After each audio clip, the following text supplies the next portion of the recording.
Okay. So ते presentation दिलं, पण त्यामध्ये तुम्ही बघायला गेलं तर मग एकदम असं खूपच घाणच बोलता येते की एवढं चांगलं गेलं तर पूर्ण महिना तर तसाच गेला माझा, कारण की मेमध्ये आपली एक्झामचा पिरियड असतो.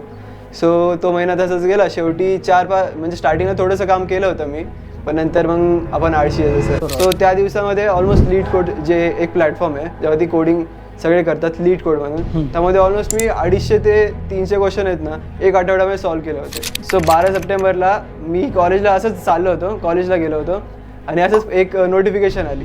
सो मी ते मेल चेक केला. सो त्यामध्ये लिहिलं होतं की pre placement offer from Microsoft. क्या बात आहे यार, अंगावर काटा आला मला ऐकून सुद्धा. क्या बात आहे, बढिया. हां, त्यांना टेन्शन आलं की काय बोलतोय. मग नंतर सांगितलं की ऑफर भेटली आहे. मग त्यांना पण ते पण थोडे इमोशनल झाले की म्हणजे फ्रेंड सर्कलमध्ये कसं आहे की सगळ्यांनी आपला एक दुसऱ्याचा हात घेऊन पुढे चालायचं असतं. करेक्ट. माझा जो बेंच पार्टनर आहे ना तो पण ऑलमोस्ट जो त्याचा गेटमध्ये 170 रँक आलेला आहे. नमस्कार माझ्या प्रिय मित्रमैत्रिणींनो, मी रौनक खाबे आणि मी तुमचं सगळ्यांचं स्वागत करतोय आलसी इंजिनियरच्या या एक्सक्लुझिव्ह पॉडकास्ट सिरीज मग काय विशेषमध्ये. मित्रांनो, 51 हा आपल्याकडे एक शुभ आकडा मानला जातो आणि त्या 51च्या पुढे जर मी लाख असं लिहिलं आणि सोबत मायक्रोसॉफ्टचा टॅग लावला तर तुम्हाला कसं वाटेल हो? मित्रांनो, आज आपल्यासोबत आहे ओंकार टपळे, ज्याला 51 लाखाचं पॅकेज लागलेलं आहे, तेही मायक्रोसॉफ्टमध्ये, आणि जो अजून इंजिनिअरिंगच्या फायनल इयरलाच आहे. आज आपण त्याच्याबरोबर खूप साऱ्या गप्पा मारणार आहोत, खूप सारे विषय मला त्याच्याबरोबर डिस्कस करायचे आहेत. तर हाय ओंकार, कसा आहेस? मी बरा आहे सर, तुम्ही? मी एकदम छान आहे यार. 51 लाख, मायक्रोसॉफ्ट, आणि अजून तू शेवटच्या वर्षाला शिकतोच आहेस. इतकी मोठी मजल मारलीस, खूप छान वाटतं आज तुझ्याशी भेटायला, तुझ्याशी गप्पा मारायला मला. आपण सुरुवात करूया. मी छोटे छोटे प्रश्न तुला विचारतोय. मला सांग, तुझ्या लहानपणाबद्दल मला सांग काही गोष्टी. तो लहानपण माझं पूर्ण पुण्यातच गेलंय. म्हणजे वडील टाटा मोटर्समध्ये कामाला आहेत. सो आधीपासून मी वाकड जे आहे पुण्यामध्ये तिथं स्थायी आहे. सो पहिलं माझी स्कूलिंग एका म्हणजे सिनियर KG ते 12वी मी एकाच शाळेमध्ये होतो. सो ब्लॉसम पब्लिक स्कूल माझ्या स्कूलचं नाव आहे. सो ती ऑलमोस्ट जवळच होती माझ्यापासून, आणि CBSE बोर्ड. सो घरच्यांना वाटलं की CBSE बोर्ड चांगलं, आपण दिल्ली बोर्ड म्हणतो आपण, सो ते चांगलं असेल. सो त्यांनी तिकडे एनरोल केलं मला. तो 12वीपर्यंत मी सेमच शाळेमध्ये होतो. आणि अभ्यासात कसा होतास? म्हणजे लहानपणापासून असं काही डोक्यात होतं का की नाही मला इंजिनिअरिंगच करायचं आहे, किंवा मला बाहेर अब्रॉड जायचं आहे शिकायला, MS करायचं आहे, असं काही डोक्यात होतं तुझ्या? नाही, म्हणजे जसं डोक्यामध्ये तर काहीच नव्हतं. आपण जसं असतं ना की चाललंय, चालू द्या. अभ्यासामध्ये पण असं काही सांगता येणार नाही की एकदम असं खूप चांगले मार्क पडत होते. म्हणजे असे ग्रेड्स, स्पेसिफिकली ग्रेड्सबद्दल सांगायला गेलो ना तर BA असंच, म्हणजे नॉर्मल B पर्यंतच ग्रेड असायचा. 10वीपर्यंत तेवढेच ग्रेड होते. अच्छा. सो असं काही सांगता येणार नाही की अभ्यासामध्ये खूप चांगलं आहे. पण आपण कसं म्हणतो, क्रिकेट वगैरे खेळायचं होतं, क्रिकेटर सगळ्यांनाच बनायचं असतं. आपण इंडियन आहे तर मग ऑब्व्हियसली आपल्याला क्रिकेटर बनावं असं वाटतं, कारण गल्लीमध्ये आपल्याकडे क्रिकेट खेळलं जातं. बरोबर. सो आधीपासून क्रिकेटमध्ये थोडा इंटरेस्ट होता. अभ्यासामध्ये असं नॉर्मलच, फक्त मॅथ्स थोडं आवडायचं मला.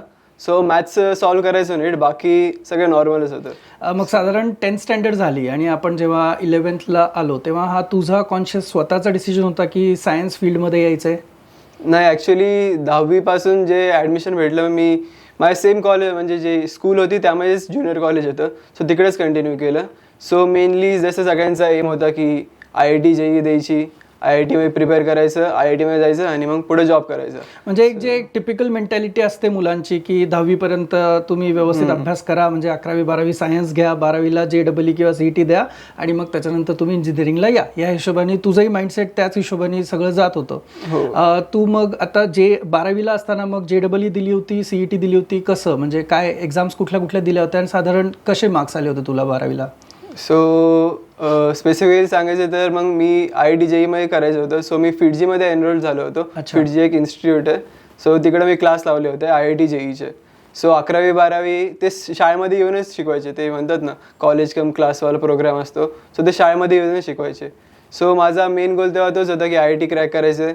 सो बोर्डवरती एवढं म्हणजे फोकस नव्हता, कारण की आमचा JEE जो पेपर असतो त्यासाठीच फोकस होतो. सो मार्क्सबद्दल एक्झॅक्ट सांगायचं झालं तर मग 12वीमध्ये मला 91.4% होते, आणि JEE मध्ये म्हणजे ठीकठाक मार्क होते, क्वालिफाय झालो होतो. पहिला म्हणजे तुम्हाला आय थिंक JEE चे 2 अटेम्प्ट होते आणि दोन्ही अटेम्प्टमध्ये तू JEE मेन्स क्लिअर केली होती. हो. क्या बात आहे. आणि मग ॲडव्हान्ससाठी गेला होतास, ॲडव्हान्स दिली होतीस? हो, ॲडव्हान्स दिली होती मी. त्यामध्ये काय झालं की फर्स्ट अटेम्प्ट दिला आणि मग तर आपल्याकडे आलं तर कोविड. अच्छा. आणि JEE ॲडव्हान्स पण तुझी क्लिअर झालेली होती? जीई ॲडव्हान्समध्ये म्हणजे रँक खूप खाली होता, सो ते रँक कमी होता. ओके, मग आता जेई मेन जर तुझी क्लिअर होती तर तुझ्याकडे तर चॉईसेस होत्या ना, म्हणजे तू VIT म्हणा किंवा अशा इन्स्टिट्यूट्समध्ये तू ॲडमिशन घेऊ शकला असता. मग तू पुण्यातच पुणे युनिव्हर्सिटी असं का सिलेक्ट केलं, म्हणजे असं काही डोक्यात काही थॉट होता का तुझ्या?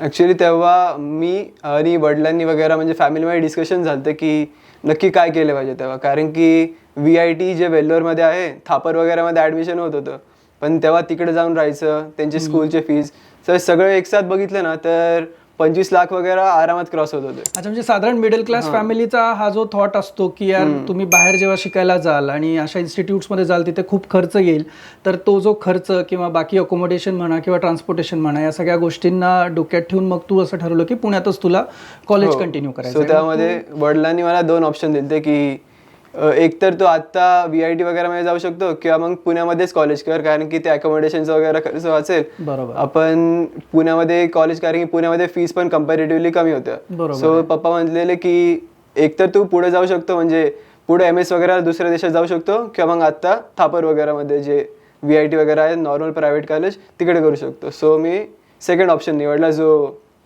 आपण पुण्यामधनंच कॉलेज करू. सो CET दिली ती मी. तो CETमधनं माझा पहिल्याच राऊंडमध्ये DY Patil college of engineering जे आहे तिथं CS ब्रांच लागली होती. अच्छा, म्हणजे DY पाटील कॉलेज ऑफ इंजिनिअरिंगमध्ये तू कम्प्युटर सायन्स ब्रांचला आहेस. हो. युजली कसं होतं, 12वी झाल्यानंतर जेव्हा इंजिनिअरिंगमध्ये मुलांना ॲडमिशन घ्यायचे असतात तर मुलं आणि पेरेंट्स अशा कॉलेजच्या चक्रा मारतात आणि त्यांचा एक थॉट असतो की कॉलेजची प्लेसमेंट किती आहे. तर युजली आपण जेव्हा कॉलेजमध्ये एंटर करतो एक मस्त फ्लेक्स लावलेला असतो ज्याच्यात लिहिलेलं असतं की साधारण प्लेसमेंट किती झाली आणि हायेस्ट पॅकेज किती आहे. तर तू जेव्हा एंटर केलं होतं की तुला DY पाटील घ्यायचं किंवा त्या काळात जेवढ्या कॉलेजेसमध्ये तू एंटर झाला होता, तू हायेस्ट पॅकेज किती पाहिलं होतंस?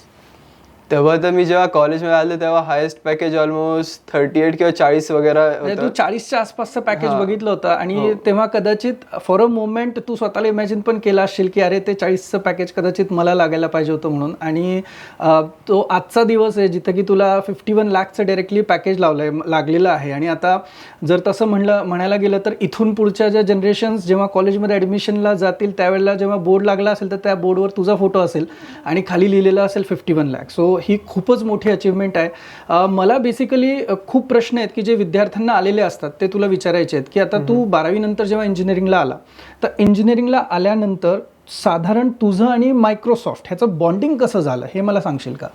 तर मेन माझं एम तेव्हा जेव्हा मी कॉलेजमध्ये एनरोल झालो तेव्हा प्लेसमेंट नव्हतं. जसं मी तुम्हाला सांगितलं आताच की जेव्हा इकडं पुण्यामध्ये DY पाटीलमध्ये ॲडमिशन घेतलं, सो तेव्हा माझा मेन एम होत होता की चांगला CGPA मेंटेन करा, 4th इयर वगैरेमध्ये GRE किंवा TOEFL वगैरे एक्झामचं प्रिपेअर करा आणि मग ते देऊन MS साठी बाहेर जायचं होतं. सो बट मे बी देवानी काहीतरी वेगळंच ठरवलं होतं. सो लाईक सेकंड इयरमध्ये एक प्रोग्राम होता मायक्रोसॉफ्ट एंगेज नावाचा. Microsoft engage. हो राईट, मायक्रोसॉफ्ट एंगेज प्रोग्राम होता.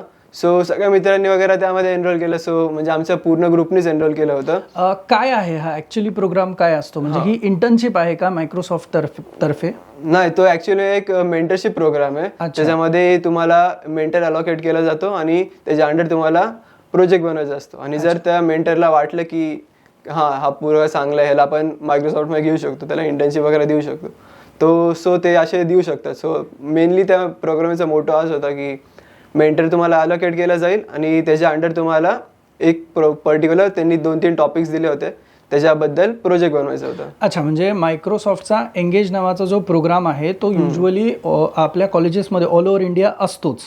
तर तुझ्या कॉलेजमध्ये जेव्हा हा प्रोग्राम अनाऊन्स झाला त्यावेळेला तू आणि तुझे मित्र तुम्ही सगळ्यांनी या मायक्रोसॉफ्टच्या प्रोग्राममध्ये एनरोल केलं होतं. आणि एनरोलमेंट नंतर एक सिलेक्शनची काही प्रोसेस असेल की सगळ्यांना सिलेक्ट करतात की काही त्यांचे प्रोसेस असेल त्याच्यासाठी प्रोसिजर होती? सो एंगेजची प्रोसिजर कशी असते की पहिलं तर 3 राऊंड असतात त्यामध्ये. पहिल्या राऊंडमध्ये तुमचा रिझ्युमे तुम्हाला मागितला जातो, म्हणजे ऍप्लिकेशनच्या वेळेस रिझ्युमे मागितला जातो. सो रिझ्युमेच्या बेसिसवरती पहिले फर्स्ट शॉर्ट लिस्टिंग होती आणि मग नंतर एक कोडिंग टेस्ट असती, म्हणजे नाही पहिलं एक ॲप्टिट्यूड किंवा मग असं बेसिक DSCची टेस्ट असती, ती टेस्ट होती. आणि त्यामधनं मग थोडे स्टुडंट जे राहतात त्यांना कोडिंग टेस्ट द्यावी लागते. त्यामध्ये मोस्टली मॅथमॅटिकल क्वेश्चन्स वगैरे विचारतात. अच्छा. सो ते राऊंड झाल्यानंतर तुम्हाला एक मेंटर अलॉकेट होतो. अच्छा, म्हणजे तू सेकंड इयरला असताना एंगेज नावाचा प्रोग्राम ज्याच्यामध्ये तू एनरोल केलं, ज्याचे 3 राऊंड्स होते. पहिल्यांदा तुमचा रेझ्युमे तुम्हाला सबमिट करायचा होता. सेकंड राऊंडमध्ये डेटा स्ट्रक्चर्सवरती तुम्हाला बेसिक क्वेश्चन्स विचारले गेले. अच्छा, तर डेटा स्ट्रक्चर हा माझ्या मते सेकंड इयर इंजिनिअरिंगला पुणे युनिव्हर्सिटीमध्ये आहे आणि बाकीच्या विद्यापीठांमध्ये पण आहे. तर हा थिओरॉटिकल सब्जेक्ट आहे आपल्याकडे सिलेबसमध्ये. तर त्याच्यावरती तुम्हाला क्वेश्चन्स विचारले गेले आणि त्याच्यानंतर ॲप्टिट्यूड आणि कोडिंगवरती तुम्हाला क्वेश्चन्स विचारले गेले. सो ओव्हरऑल हे 3 राऊंड झाल्यानंतर मग शॉर्टलिस्ट झालात तुम्ही? हो, राईट. अच्छा, आणि मग शॉर्टलिस्ट झाल्यानंतर तुम्हाला मेंटॉर अलोकेट झाला. हो. अच्छा, आणि मग मेंटॉर अलोकेशन नंतर मग ती ओव्हरऑल प्रोसेस काय होती? म्हणजे सेकंड इयरमध्ये असताना इंजिनिअरिंगच्या तुम्ही काय काम केलं अंडर मायक्रोसॉफ्ट? सो टाईमलाईन सांगायचं झालं ना तर ॲप्लिकेशन त्यांनी ऑलमोस्ट मार्च वगैरेमध्ये घेतले होते, मार्च एप्रिलमध्ये. ते प्रोसेस होत तोपर्यंत ऑलमोस्ट मे झालं होतं. सो पूर्ण मे आम्हाला 1 महिना दिला होता. त्यामध्ये एक मेंटर अलॉकेट झालं. 3 टॉपिक होते. मोस्टली ते मशीन लर्निंग जे असतं ना त्याच्या अराउंड फिरणारे टॉपिक्स होते. अच्छा. फेस रिकग्निशन, डेटा वगैरे मध्ये त्या रिलेटेड टॉपिक्स होते. त्याच्या अंडर आम्हाला प्रोजेक्ट बनवायचा होता. ओके. सो त्या मेंटरची हेल्प घेऊन आम्हाला स्वतः, म्हणजे इंडिव्हिज्युअल प्रोजेक्ट होता तो, असा ग्रुप वगैरे नाही. स्वतः तुम्हाला स्वतः एकट्याला प्रोजेक्ट बनवायचं. स्वतः प्रोजेक्ट बनवायचा होता. सो 1 महिन्यामध्ये ऑलमोस्ट आपण इंजिनियर आहे, राईट. सो पूर्ण महिना तर तसाच गेला माझा, कारण की मे मध्ये आपली एक्झामचा पिरियड असतो. सो तो महिना तसाच गेला. शेवटी 4-5 म्हणजे स्टार्टिंगला थोडंसं काम केलं होतं मी, पण नंतर मग आपण आळशी आहे, जसं आपल्याला माहितीच आहे. तेच म्हणणार होतो की नुसतं इंजिनियर नाही आहोत आपण आळसी इंजिनियर आहोत. आणि तेच म्हणजे ॲज युजल प्रोसेस डिले झाली आणि एकदम शेवटी लोड आला, जसं आपण सबमिशन आणि असाइनमेंटमध्ये करतो तसंच तुझ्यासोबत पण झालं. सो सेकंड इयरला सुद्धा तू काम केलं प्रोजेक्टवरती, राईट? ओके. आणि मग थर्ड इयरला मोस्टली इंटर्नशिप नावाचा प्रकार असतो. तर हा जो प्रोग्राम होता याच्या अंडर इंटर्नशिप तुम्हाला मिळाली का तुला काही वेगळे एफर्ट्स घ्यायला लागले मग परत? म्हणजे त्या प्रोजेक्ट बेसिसवरतीच इंटर्नशिप भेटली होती. त्यामध्ये काय असे त्यांनी कॅटेगराईज करतात, काय कायांचे इंटरव्ह्यू होतात, काय कायांचे 1 राऊंड 2 राऊंड, काय कायांना डायरेक्ट पण इंटर्नशिप भेटती. सो त्या प्रोग्रामच्या थ्रू मला इंटर्नशिप भेटली होती.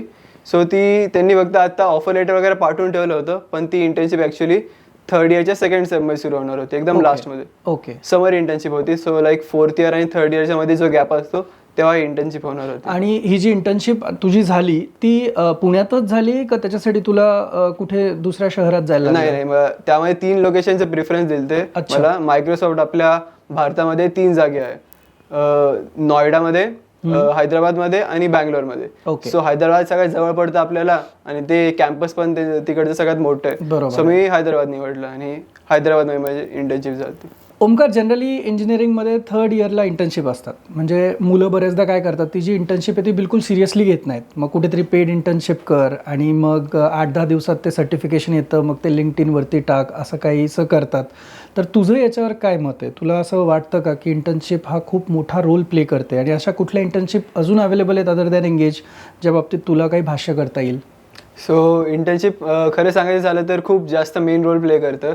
कारण की काय होतं की थिअरी जी आहे ती सगळ्यांनाच येते, ती इम्प्लिमेंट कशी करायची ते आपल्याला इंटर्नशिप शिकवते. सो लाईक, कारण की मला JS वगैरे येत आहे समजा, पण ते अप्लाय कसं करायचं आहे, मोठे प्रोजेक्ट चालतात कसे, त्याचा सगळ्याचा आयडिया तुम्हाला इंटर्नशिप देणार आहे. सो इंटर्नशिप खूप जास्त रोल प्ले करतं, चांगला रोल. आणि काय होतं, कारण की आपल्या SPPU मध्ये पण जो 3rd इयर आहे त्यामध्ये 2nd सेमिस्टर आपल्याला एक सब्जेक्टच आहे इंटर्नशिप. सो मोस्टली त्यामध्ये जसं तुम्ही सांगितलं की लोक पेड वगैरे करतात. सो मी तेच सांगेल की पेडचा काही उपयोग नाही. म्हणजे तुम्ही पैसे देऊन जर इंटर्नशिप करणार असाल ती इंटर्नशिप कसली, ते फक्त कोर्स सारखं झालं ना ऑलमोस्ट ते, त्याचा तर काही उपयोग नाहीये. सो मी तेच सांगेल की इंटर्नशिप ऍक्च्युली खूप जास्त रोल प्ले करते. कारण की तुम्ही बघितलं असाल की जॉबमध्ये तुम्हाला एक्सपिरियन्स लागतो, बरोबर. सो तो एक्सपिरियन्स कुठनं भेटणार, तर तुम्ही इंटर्नशिपचा एक्सपिरियन्स देऊ शकता की इकडे मी काम केलेलं आहे, ऍक्च्युअल रिअल वर्ल्ड प्रोजेक्ट मध्ये मी काम केलेलं आहे. हँड्स ऑन जे आहे ते तुम्हाला इंटर्नशिप मधून कळतं आणि जेन्युअनली सिरियसली ते आपण केलं पाहिजे असं तुझं म्हणणं आहे. मग अशा आता एंगेज ठीक आहे की कॉलेजेसमध्ये एंगेज नावाचा प्रोग्राम येतोय, पण अदर दॅन दॅट असं काही ब्रांच स्पेसिफिक आहे का? जसं तुझी आता कम्प्युटर ब्रांच आहे, तर उद्या जाऊन मेकॅनिकल ब्रांचचा जर एखादा स्टुडंट असेल आणि त्याला जर एंगेजमध्ये किंवा अजून काही असे काही इंटर्नशिप्स असतील इकडे, जर त्याला इन व्हायचं असेल तर ते होऊ शकतो का तो?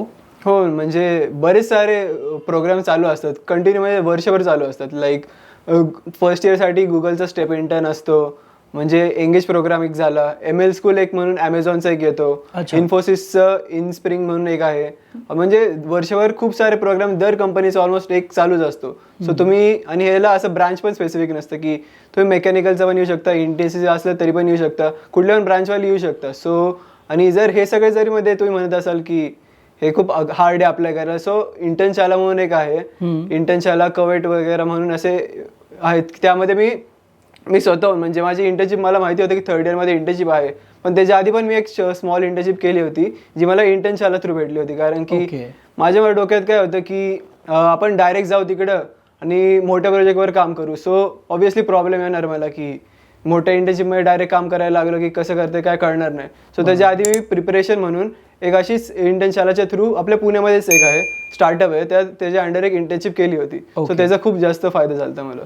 Okay, all right. आणि असं काही आहे का की इंटर्नशिपसाठी काही स्पेसिफिक टॉपिक्स तुम्हाला ऑलरेडी तुमचा इंटरेस्ट आहे की नाही, या गोष्टींसाठी आपल्याला माहिती पाहिजे, किंवा जर मिळतच नसेल तर ते मिळवण्यासाठी काय केलं पाहिजे, असं एखादं तुझ्याकडे काही एक्झाम्पल आहे का तुझ्या मित्रांमध्ये, किंवा तुझ्याकडे तू काही असे एफर्ट्स घेतलेले असं काही आहे का? सो इंटर्नशिप म्हणजे तुम्ही स्वतःच्या प्रिफरन्सनुसार बघा, कारण की आता इंटरनेटमुळं खूप जग खूप असं छोटं झालं म्हणू शकता ना की इकडून अमेरिकामध्ये इंटर्नशिप करतात लोक, रिमोट जे इंटर्नशिप बोलतो आपण.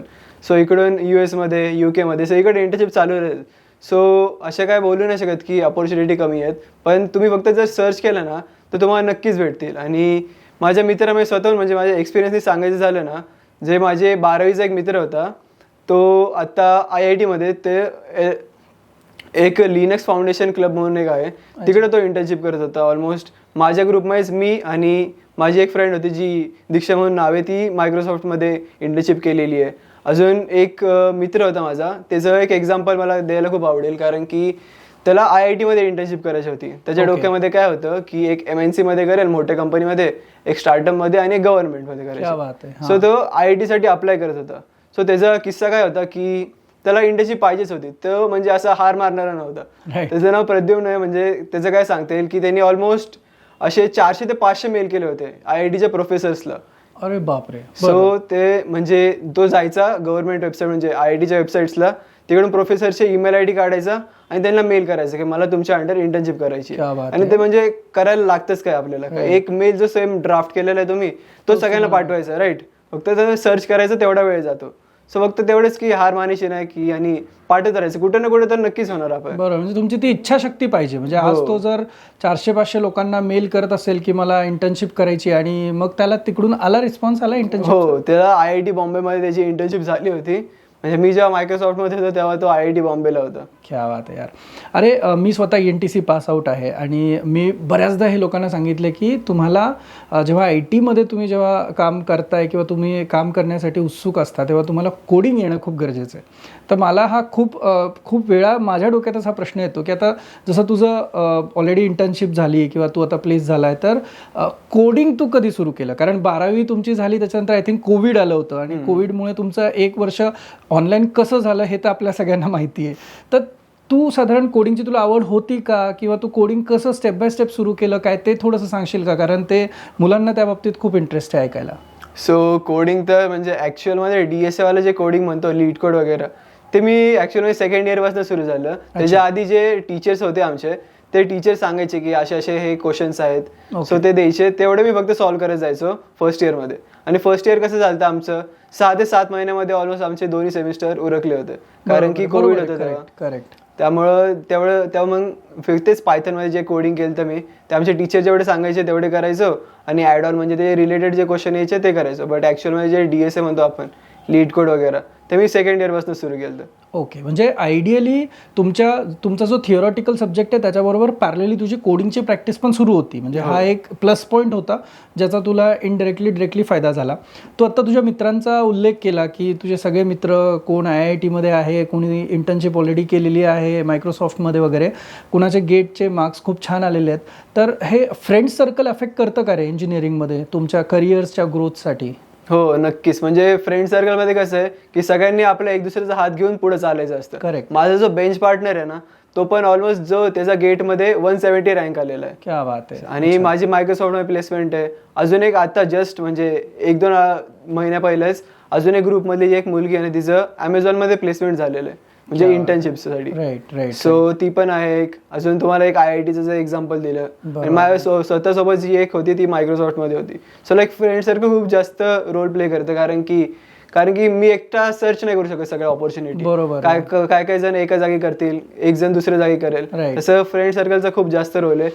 आणि एक प्रोडक्टिव्ह डिस्कशन पण होतं ना, म्हणजे जेव्हा तुम्ही बसताय, सपोज तुम्ही डबा जरी खायला बसलात तरी तुमचे जे डिस्कशन आहेत की ते एक प्रोडक्टिव्ह लेवलला येतात, की अरे मी हे करतेय किंवा माझं हे सुरू आहे आता, मी या हिशोबाने प्रयत्न करते. सो तुम्हाला ते इन्साइट्स मिळतात की आपण अदर दॅन स्टडी किंवा आपलं करिक्युलम जे आहे ते सोडून आपल्याला काय करता येईल किंवा कसं वर्कआउट करता येईल. तर म्हणजे परफेक्ट आहे की फ्रेंड सर्कल तुमचं खूपच मॅटर करतं. युजली आपण बघतो की आपण जसं तू म्हणलंस की आपण कॉलेज किंवा आसपास आपल्या मित्रांमध्ये ओळखीच्या लोकांमध्येच असतो, आणि अचानक जेव्हा ते कल्चर चेंज होतं आणि एक IT कल्चरमध्ये आपण एंटर करतो, त्यावेळेला जो एकटेपणा वाटतो तो तुला आय थिंक अजून कॉलेज संपलं पण नाही पण तू एक्सपिरियन्स केलेला आहे. तर असं वाटतं का तुला की त्यावेळेला कुणीतरी तुझ्याबरोबर कंपॅनियन होतं म्हणून ती गोष्ट कदाचित थोडीशी सिम्प्लिफाय झाली? ते महत्त्वाचं आहे का तुझ्या हिशोबाने? हो, नक्कीच. कारण की हा माझा फर्स्ट टाइम होता मी घरापासून लांब जायचा. राईट. म्हणजे मी तोपर्यंत म्हणजे कोण ना कोण वडील किंवा आई कोणतरी असायचं. बरोबर. पण हा पहिल्यांदाच गेलतो. सो लाईक तिकडे सपोर्ट तर होता, जे एक फ्रेंड होती ती नक्की सपोर्ट होता. कारण की डायरेक्ट गेला असतो मी एकटाच, सो बोलायला कोण नाही. तर आणि कारण की कंपनीवाले ते फक्त कामाबद्दलच बोलणार, ते नॉर्मल काय बोलणार नाहीत. बरोबर. आणि तिकडे तसं पण हॉस्टेल घेतलं होतं, म्हणजे PG होतं आमचं. सो PG मध्ये बोलून कुणाशीच बोलणार, कारण की सगळ्यांचे रूम लॉक्ड असतात.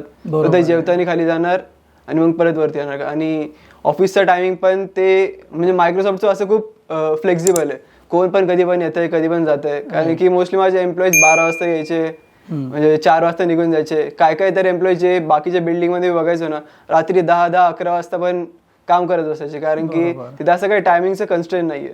सो तिकडे एकदम कल्चर पूर्ण असं वेगळंच आहे. राईट. सो असं म्हणजे एक मित्राबद्दल सांगायला गेलं तर मग जी फ्रेंड होती दीक्षा, तिची खूप मदत झालीच, कारण की कोणतरी सोबत असलं पाहिजे होतं. बरोबर आहे. आणि एक इंजिनिअरिंग लाईफमध्ये मुलांच्या डोक्यात असं ना, IT मध्ये मला जॉब करायचा आहे वगैरे वगैरे, पण IT मध्ये जॉब करायचा म्हणजे पैसा मिळतो हे एकमेव गोष्ट त्यांच्या डोक्यात आहे. पण हे जे त्याच्या मागचं जे मिराज आहे, जे बॅकग्राऊंड आहे, ते खूप महत्त्वाचं आहे की त्या मुलांना माहिती असू दे. त्या हिशोबाने ते माइंडसेट स्वतःचं ठेवतील की यार तिथं गेल्यानंतर आपल्याला बऱ्याच अशा गोष्टी आहेत की ज्या आत्ता आपण इमॅजिन नाही केल्यात, पण त्या आपल्याला तिथे जाऊन कदाचित फेस करायला लागू शकतात. तुझी इंटर्नशिप जेव्हा सुरू होती त्यावेळेला तू मायक्रोसॉफ्टबद्दल जे ऑब्झर्वेशन केलं त्याच्यामध्ये काही हायरार्कीज होत्या का, किंवा तुला मॅनेजर किंवा प्रोडक्ट मॅनेजर अशा लोकांशी तुला भेटायला, बोलायला किंवा त्यांच्याशी कम्युनिकेट करायला मिळालं होतं का? हो, नक्कीच. म्हणजे आमच्या मायक्रोसॉफ्टमध्ये जे होतं ना, त्यामध्ये असे पहिले तर इंटर्नची लेवल्स असतात. 58 पासून लेवल सुरू होती. 58 म्हणजे इंटर्नची लेवल 58 असती. अच्छा. त्यानंतर मग SD येतं, म्हणजे आपलं सॉफ्टवेअर इंजिनियर, त्याची लेवल 59. त्यानंतर बॉन्ड असतो त्याचा, म्हणजे बँड 1 बँड 2. सो 60 लेवल पर्यंत सॉफ्टवेअर इंजिनियर. तसं होतच सॉफ्टवेअर इंजिनियर 2, मग सिनियर डेव्हलपर. अच्छा, म्हणजे ही हायरार्की आहे सगळी. ओके. आणि मग जे तू प्रोजेक्ट करत होता तर त्या प्रोजेक्टच्या बाबतीतला रिपोर्ट तू कुणाला देत होतास? सो त्यामध्ये आम्हाला एक मेंटर अलॉकेट झाला होता. सो मेंटरला दररोज रिपोर्टिंग असायचं. अच्छा. आणि मॅनेजर पण एक दोन दिवसात, म्हणजे दर दिवशी ऑलमोस्ट 5-6 वाजता एक मीटिंग असायची, ज्यामध्ये सगळी टीम काय काम केलंय ते सांगायची, म्हणजे मॅनेजर बरोबर. त्यानंतर मॅनेजरच्या म्हणजे आमच्या हायरार्की कशी होती, मॅनेजरला M1 बोलतात, मॅनेजरला M2 आणि त्याच्यावरती M3 तसं बोलत जातात. सो M1 जो माझा डायरेक्ट मॅनेजर होता, सो त्याला आम्ही डायरेक्ट रिपोर्ट करायचो, म्हणजे दररोज असं रिपोर्टिंग असायचं. त्यानंतर जो M2 होता, सो बेसिकली त्याचा डिसिजन असणार होता की हा इंटर्नला प्लेस करायचं की नाही. हो. अच्छा. सो त्याच्याकडे रिपोर्टिंग दर आठवड्याला असायचं माझं. सो वीकच्या फ्रायडे किंवा सॅटर्डेला मी त्याला एक मेल करायचो की ह्या वीकमध्ये हे काम झालेलं आहे, आणि ते सो डायरेक्ट रिपोर्टिंग त्याकडे असायचं. म्हणजे मॅनेजर पण फीडबॅक द्यायचे त्यांना, मेंटर पण फीडबॅक द्यायचे. सो मेनली कम्युनिकेशन जे असायचं ते M2 बरोबरच असायचं. इंजिनिअरिंगमध्ये असताना मुलांची अजून एक भीती असते, ती म्हणजे कम्युनिकेशन. आता जसं की इंटर्नशिपच्या एंडिंगला जेव्हा तुला आता असं होतं की मला प्लेसमेंट हवी आहे तिकडे, तर त्याच्यासाठी तुला कुठेतरी प्रेझेंटेशन द्यावं लागलं असेल किंवा तुला कम्युनिकेट करावं लागलं असेल. आणि युजली जेव्हा आपण म्हणतो स्पेशली मराठी मुलं, की त्यांना ती भीती असते की अरे मी इंग्लिशमध्ये कसं बोलू, बरं मी इंग्लिशमध्ये बोलेल पण टेक्निकल पण प्रेझेंट मला करता येईल का. तर ही जी भीती असते मुलांमध्ये, तर या भीतीला तू कोपअप कसं केलं आणि तू खरंच तेव्हा घाबरला होतास का की जेव्हा तू प्रेझेंटेशन दिलं, एक फायनल प्रेझेंटेशन आपण म्हणतो की त्याच्यावरती तुझं आता फेट डिसाईड होणार होतं की खरंच तुला प्लेसमेंट मिळणार आहे की नाही आहे त्यावेळेला? सो कम्युनिकेशन ऑब्विसली खूप जास्त मेन रोल प्ले करतं. सो कारण की मी काम तर खूप केलं होतं, कारण की सांगायचं झालं ना तर मोस्टली सगळ्या इंटर्न्सला एक एक टास्क अलोकेट झालं होतं. बट मला ऑलमोस्ट मॅनेजरनी 3 टास्क दिले होते. म्हणजे असे सांगायचं नाही की त्यांनी फक्त सांगितलं होतं की सगळे केले नाही तरी चालेल, पण हे देऊन ठेवलेले आहेत. 2 करायचेच होते आणि तिसरा ऑप्शनल होता. सो त्याची कॉस्ट ऑलमोस्ट सांगायची गेली तर मग ती 4 ते 5 महिने त्याची कॉस्ट होती. म्हणजे एम्प्लॉईने जे सांगितलेली कॉस्ट होती ना की 4 ते 5 महिने ह्या पर्टिक्युलर टास्कला करायला जातील. 3 टास्कला करायला जातील. म्हणजे तू 3ही टास्क कंप्लीट केला आणि त्याच्यामुळे जो त्यांचा लोडिंग टाइम होता किंवा ते खूप वाचलं किंवा त्यांना त्याचा इनडायरेक्ट फायदा झाला, राईट? ओके. आणि रिगार्डिंग प्रेझेंटेशन काय सांगशील मला? हो, सो प्रेझेंटेशनकडे यायला गेलं तर मग ॲक्च्युली तेव्हा मी परत पुण्याला आलतो, कारण की आमचे प्रॅक्टिकल्स होते SPBUचे. सो प्रॅक्टिकलसाठी मी परत आलतो. 2 ते 3 दिवसात ते झालते आणि मग नंतर मी परत हैदराबादला गेलो.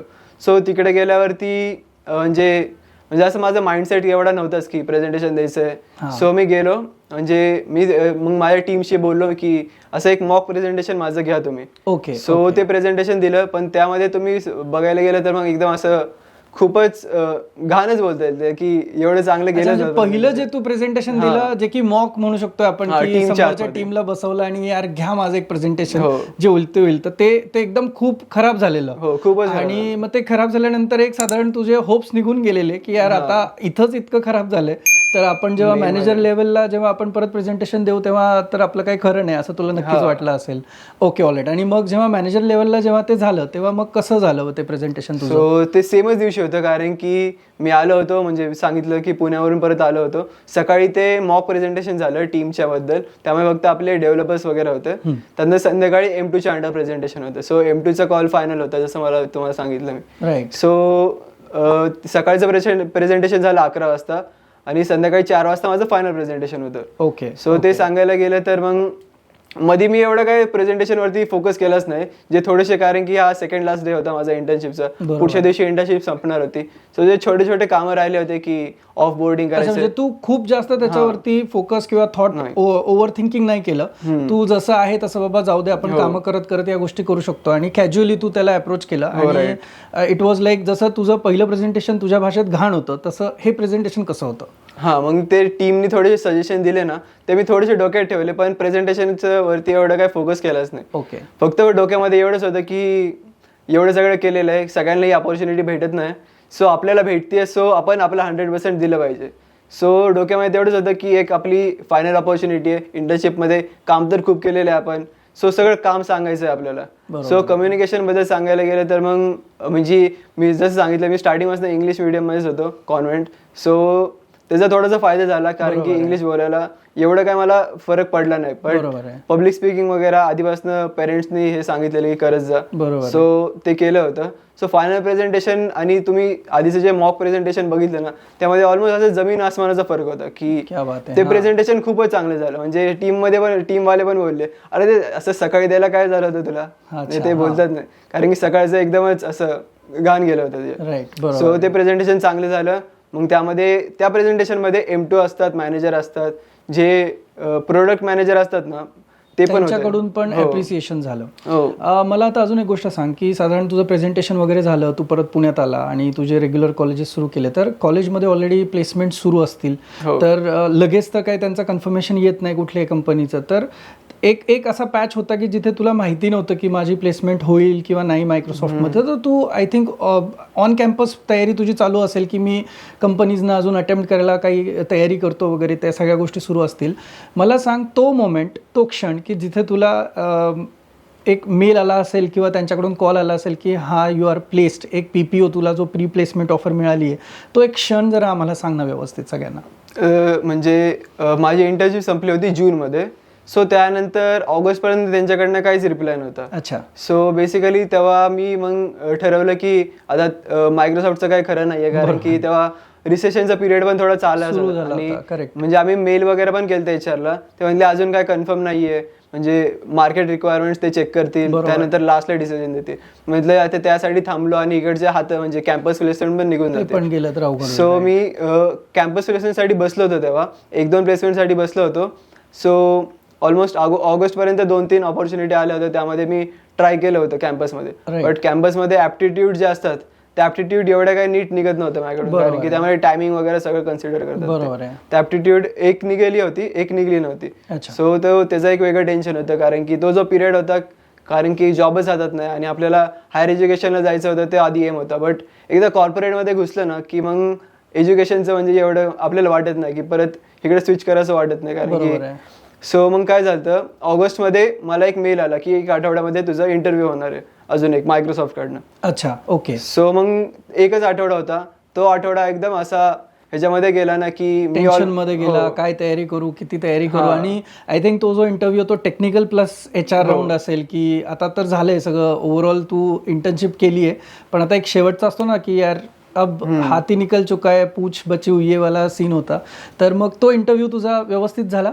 सो बेसिकली इंटर्नशिपच्या लास्टला एक इंटरव्ह्यू झालाच होता, त्यानंतर हा एक इंटरव्ह्यू होता. ह्याला ॲज ए राऊंड म्हणतात, ओके. As appropriate. तर मायक्रोसॉफ्टमध्ये घेतात ते, त्यामध्ये तुम्ही ते काय पण विचारू शकता, तुम्हाला की टेक्निकल विचारू शकतात, ओके. किंवा HR लेवलचं पण विचारू शकतात, कोण पण विचारू शकतात, काय पण विचारू शकतात. सो तो एक जो आठवडा होता त्यामध्ये मी म्हणजे ऑलमोस्ट दिवस आणि रात्र फक्त कोडिंगच करत होतो मी. म्हणजे ह्याच्यावरती बघितलंच नाही, कारण की म्हटलं की बाकीचं तर आपण नीट केलेलंच आहे, कम्युनिकेशन पण ठीकठाक आहे आपलं, HR राऊंड निघून जाईल, फक्त प्रॉब्लेम आहे टेक्निकलमध्ये. सो त्या दिवसामध्ये ऑलमोस्ट लीड कोड जे एक प्लॅटफॉर्म आहे ज्यावरती कोडिंग सगळे करतात, लीड कोड म्हणून, त्यामध्ये ऑलमोस्ट मी 250 ते 300 क्वेश्चन आहेत ना एक आठवड्यामध्ये सॉल्व्ह केले होते. म्हणजे हे 250 ते 300 जे क्वेश्चन आहेत ना पूर्ण इंजिनिअरिंग लाईफमध्ये कोण कोण सॉल्व्ह करतं, बट ते एक आठवड्यामध्ये मी पूर्ण सगळं कव्हर करायचं म्हणून तेवढे क्वेश्चन एका आठवड्यामध्ये सॉल्व्ह केले होते. ती मेहनत, ती त्या आठवड्याभरात खूप मेहनत केली. क्या बात आहे. ओके.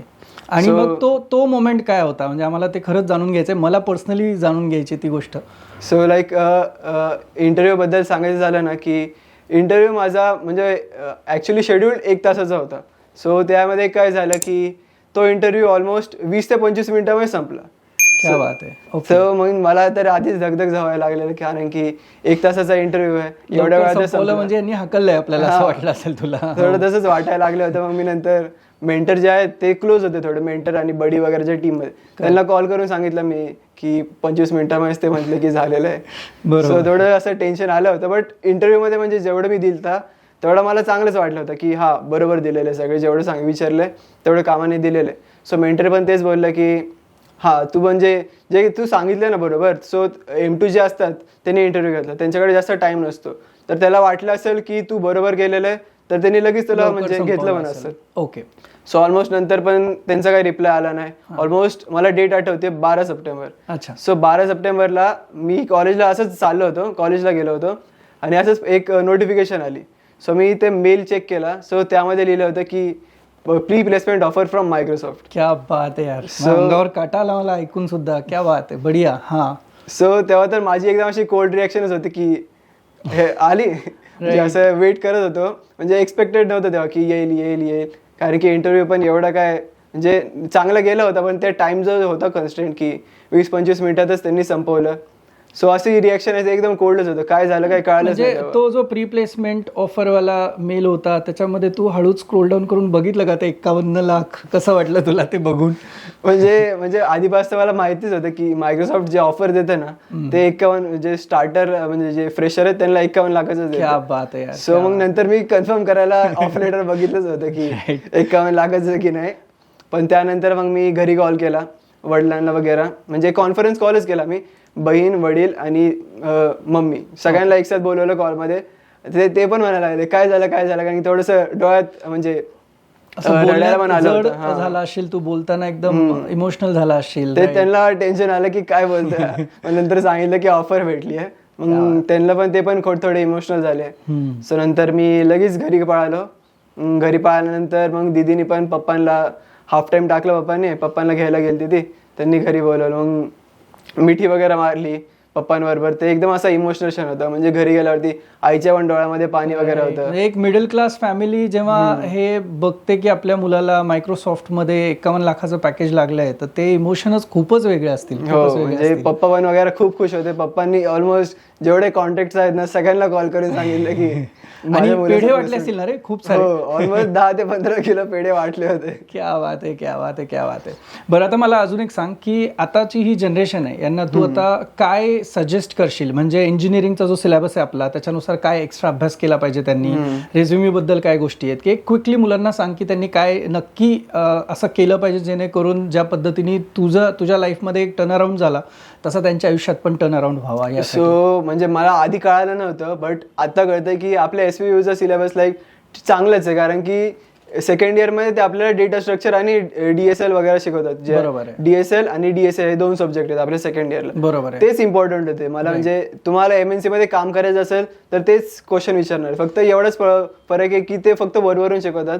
तुम्हाला जर शिकायचं तुम्हाला थोडं डीप मध्ये म्हणजे डीपमध्ये अभ्यास करणं गरजेचं आहे, बेसिक्स क्लिअर असणं गरजेचं आहे, त्यातल्या त्या डेटा स्ट्रक्चर्सवरती तुमचा फोकस असणं खूप महत्त्वाचं आहे. हो, राईट. ओके. आणि रिगार्डिंग कम्युनिकेशन जे तू बोललायस की जर इन केस तुम्हाला वाटत असेल की तुम्ही कम्युनिकेशनमध्ये वीक असाल तर तुम्ही मॉक कम्युनिकेशन करा, मॉक प्रेझेंटेशन. कॉलेजमध्ये आपले क्लब्स वगैरे असतातच, सो ते जॉईन करा आणि म्हणजे थोडं मित्रांमध्ये वगैरे घोळ मिळून जा.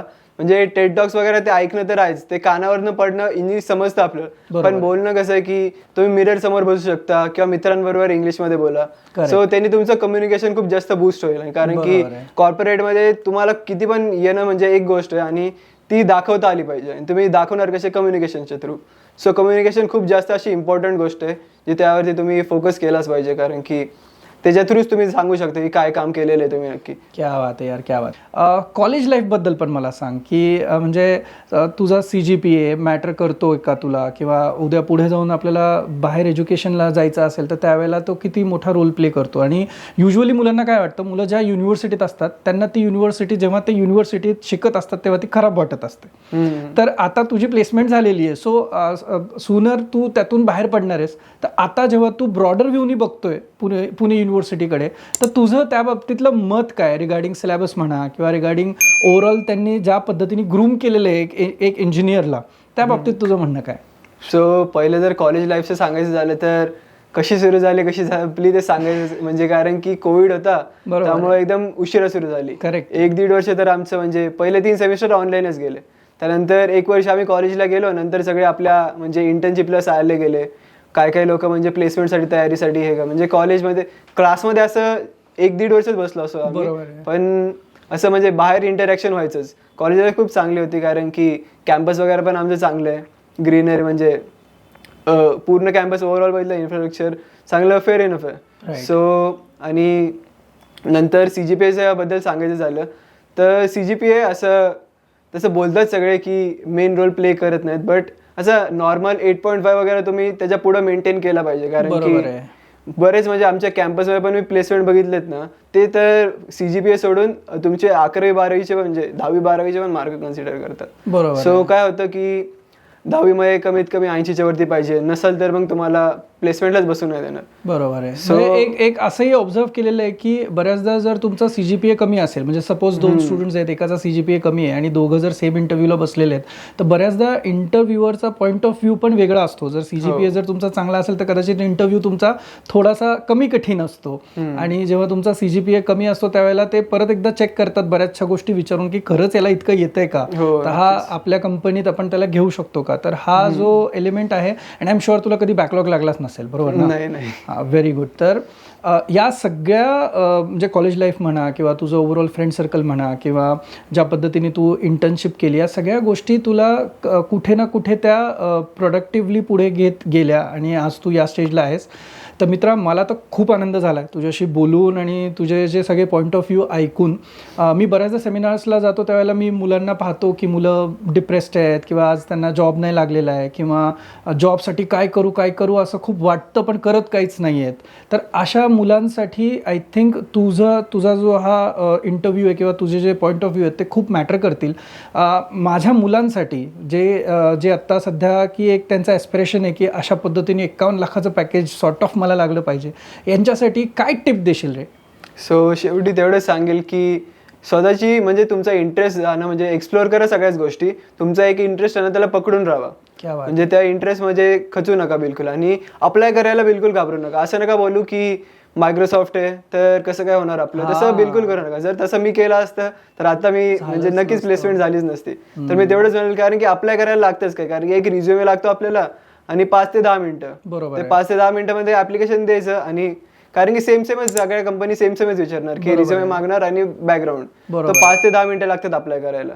सो मी तेवढंच सांगेल की अप्लाय करत राहा आणि तुमचा जो इंटरेस्ट आहे त्याला जपा. म्हणजे आता सोडून नका देऊ की त्याला बॅकअप नाहीये, म्हणजे सपोर्ट नाही भेटत आहे, बट त्याला पकडून ठेवा. म्हणजे आणि त्याच्या अराउंड ट्राय करा, एक्सप्लोर करा थिंग्स आणि अप्लाय करत राहा. बस. क्या बात आहे, क्या बात आहे. तुझी जी पुढची वाटचाल आहे त्याच्यासाठी आलसी इंजिनियरकडून तुला खूप खूप शुभेच्छा. असाच मोठा हो आणि आता परत नेक्स्ट टाइम 6 महिन्यांनी वर्षभरांनी जेव्हा तुझा एक्सपिरियन्स काउंट होईल मायक्रोसॉफ्टचा तेव्हा मी तुला परत बोलवेन आणि परत माझ्या सगळ्या मित्रमैत्रिणींबरोबर मला तुझ्यासोबत पॉडकास्ट करायला नक्कीच आवडेल. सर धन्यवाद, थँक्यू सो मच तू इथे आल्याबद्दल आणि मला खूपच छान वाटलेलं आहे. Thank you sir.